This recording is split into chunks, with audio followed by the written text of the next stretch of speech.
Hey, it's me, Cupie83, and today I'm here with another installment of the Skipper highlight reel. This installment is going to focus on Growing Up Skipper and her friend Ginger. Growing Up Skipper came out in 1975 and was on store shelves through like 1977. Growing Up Skipper had a huge gimmick attached to her, which is why you might have heard of her even if you aren't a Skipper collector. The whole gimmick was, on the box it said that you could make her grow from a young girl to a teenager in seconds. And how would you do that, you say? Well, Growing Up Skipper has an arm that you can turn, and as you turn it, counterclockwise or clockwise, her body will change. Her torso will either grow or shrink, and her bust will either grow or shrink as well. So this one is already in the adult form of Growing Up Skipper. And if I were to turn her arm this way, she's in her childlike form.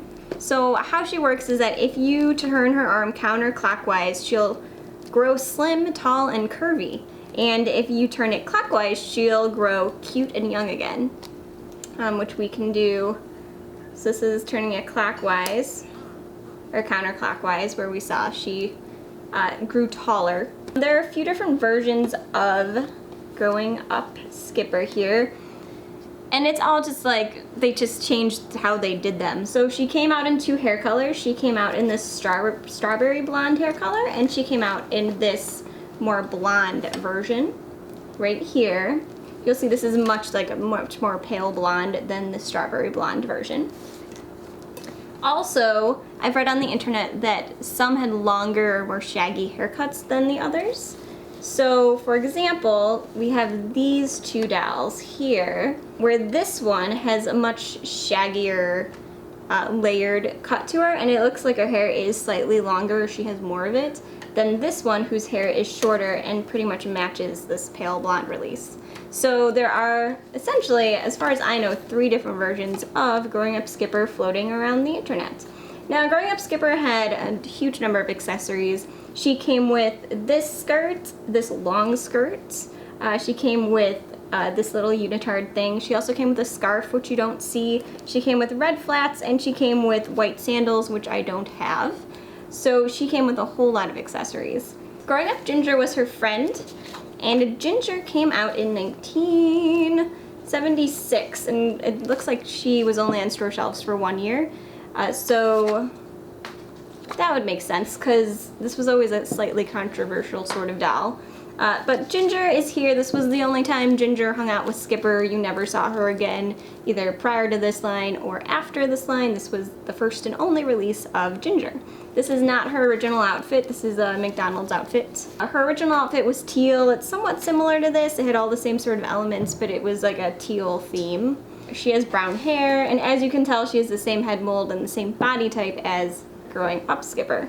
So this is Growing Up Skipper. I took off her unitard here. This is her body. You'll see this is more of a vinyl-y kind of texture, and this is the hard plastic. This arm does move. These legs only move up and down. They don't bend at the knee or the elbow or anything. We're going to test her out here. We're going to turn her arm counterclockwise to make her grow thin, tall, and curvy. And she likes to turn. So you'll see what happened here is this kind of moved up. You can still see there's this little bar here, and she kind of grew more of a bust. She's still not that curvy, but she is taller, that's for sure. And then if we turn her arm back around, we'll see that kind of disappeared, or at least her torso disappeared. I don't know if the bust part actually works as well as people think it worked. When you read these articles about how it was so controversial, it's really? That doesn't really do, she doesn't grow that much. But the outfits were made to be convertible, so you can have the adult Skipper outfit and you can have the child Skipper outfit. It is kind of weird if you look at it when she's naked, because it's just like a crop top sort of thing. But we will make it go back down. So that's kind of how she and all the rest of these guys on this this table kind of work. So that's just a little bit about Growing Up Skipper. She's not my favorite face mold. I do think that the face mold works so much better on Ginger than it does on the actual Skipper doll. I think that gimmick is cute, and I do like all the different options that they gave this particular Skipper if you bought her. Keep in mind, like I said, if you are a Skipper collector, you'll want to look at the hair colors, you'll want to look at the hair lengths. It's pretty easy. I've found a lot of these like on eBay mint in box. These were not purchased mint in box because I didn't want to spend the money on that, but there are a lot. Like, this is not an uncommon Skipper to find on eBay. Ginger, however, is rarer to find. I have two of them. One is like a Franken Ginger that had like I bought her and the seller forgot to tell me her face was sewn together and it was super scary. And then I ended up getting this one also, which is a much better version of Ginger. But she is rarer than Growing Up Skipper is. So tell me your thoughts on Growing Up Skipper. What do you think of her? What do you think of her gimmick? Do you like her face mold? Do you remember, was there this like controversy over her when she was released in '75? Or is this just some urban legend? You can let me know in the comment area. Bye.